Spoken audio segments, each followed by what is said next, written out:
ବିଳାସପୁର ନାମକ ଗ୍ରାମରେ ମାୟା ନାମର ଗୋଟିଏ ଝିଅ ତା ମା ସରିତା ଓ ବାପା ମାଧବ ସହିତ ରହୁଥିଲା।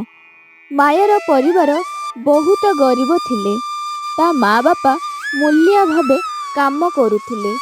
ବହୁତ କଷ୍ଟରେ ତାଙ୍କ ଘରର ଖର୍ଚ୍ଚ ଚଳାଉଥିଲେ। କିଛି ଦିନ ପରେ ଦୀପାବଳିର ପର୍ବ ଆସିବାକୁ ଯାଉଥିଲା। ଏପଟେ ମାୟାର ବାପା ମାଆଙ୍କୁ କିଛି ବି କାମ ମିଳୁନଥିଲା। ଗୋଟେ ଦିନ ମାୟା ତା ମାଆକୁ କହିଲା, ମା, ଦୀପାବଳି ଆଗକୁ ଆସିବ। ମା, ନୂଆ ଡ୍ରେସ୍, ବାଣ ଆଉ ମିଠା ଆଣିବେ ନା ବାପା ମୋ ପାଇଁ? ମୋ ସବୁ ସାଙ୍ଗ ନୂଆ ଡ୍ରେସ୍ ଆଉ ବାଣ ଆଣି ସାରିଲେଣି। ଆମେ ଦୀପ ବି ଜାଳିବା ନା ମା? ଆଉ ଆମେ ଆମ ଅଗଣାରେ ମୁରୁଜରେ ରଙ୍ଗୋଲି ବି କରିବା। ମାୟା ତା ମାଆକୁ ତାର ସବୁ ଇଚ୍ଛା କହୁଥିଲା। ତା କଥା ଶୁଣି ମନେ ମନେ ତା ମା ବହୁତ ଦୁଃଖ ହୋଇଯାଆନ୍ତି। ଏହା ଶୁଣି ତା ମା ତା ପାଖକୁ ଯାଇ କହିଲେ, ମାୟା, ତୁ ଜାଣିନୁ ଝିଅ, ତୋ ବାପା ଆଉ ମୁଁ ମୂଲିଆ କାମ କରି ଘର ଚଳୁଛୁ। ଆଉ କିଛି ଦିନ ହେଲା ଆମ ପାଖରେ କିଛି ବି କାମ ନାହିଁ। ଆମ ଭାଗ୍ୟରେ ଅନ୍ୟ ଲୋକଙ୍କ ଭଳି ନାହିଁ। ତଥାପି ଯଦି କୋଉଠୁ କିଛି ମିଳିଲା ତାହେଲେ ତୋ ପାଇଁ ନିହାତି ଆଣିବି ଝିଅ। ମାୟା ତା ମାର କଥା ଶୁଣି ମନ ଖରାପ କରେ ଆଉ ପାଖରେ ଥିବା ଗଛ ତଳେ ବସେ। ମାୟାକୁ ଦେଖିକି ସରିତାର ମନ ଦୁଃଖ ହୋଇଯାଏ। ଗୋଟିଏ ଦିନ ମାୟା ସେ ଗଛ ତଳେ ବସିଥାଏ। ସେହି ସମୟରେ ଗୋଟେ ଝିଅ ରୂପାଲି ମାୟା ପାଖକୁ ଆସି କହିଲା, ତୁମେ ଏଠି ଏକା କାହିଁକି ବସିଛ? ତୁମେ ଯଦି ପାରିବ ତ ଆମ ସହିତ ଖେଳି ପାରିବ। ମୁଁ ତୁମ ସହିତ ଖେଳି ପାରିବିନି। ମୁଁ ଗରିବ ପରିବାରରୁ, ଆଉ ତୁମେ ତ ଧନୀ ପରିବାରରୁ ଲାଗୁଛ।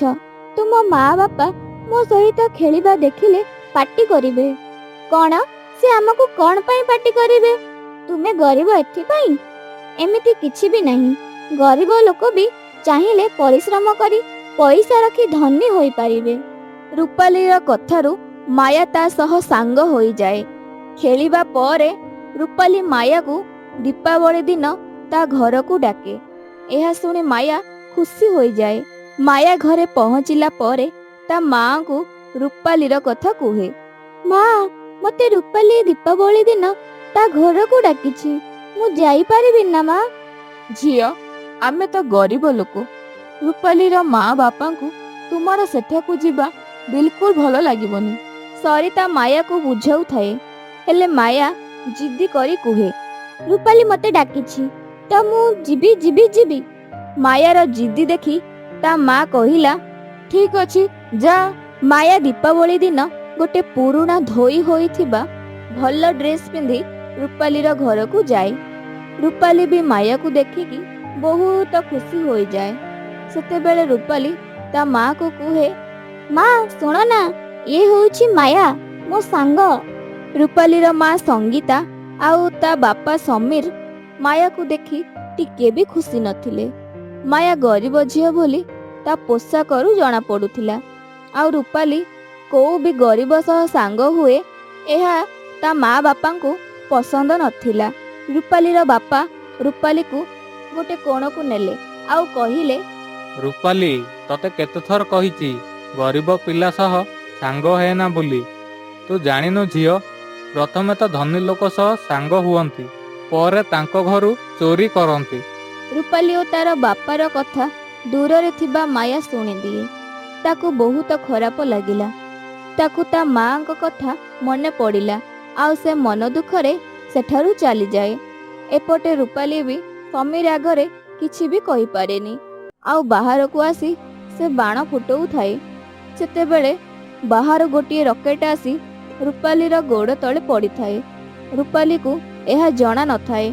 ସେତେବେଳେ ମାୟା ଜୋରରେ ଦୌଡ଼ି ଆସି ରୂପାଲିକୁ ଠେଲି ଦିଏ ଆଉ ମାୟା ପାଖରେ ହିଁ ସେ ବାଣ ଫୁଟିଯାଏ। ଏହି ଶବ୍ଦ ଶୁଣି ସବୁ ବାହାରକୁ ଆସନ୍ତି।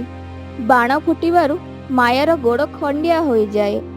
ରୂପାଲି ମାୟାକୁ କିଛି କହିବା ଆଗରୁ ସମୀର ରୂପାଲିକୁ କୁହେ, ରୂପାଲି, ମୋ ଝିଅ, ତତେ କିଛି ହେଇନି ତ?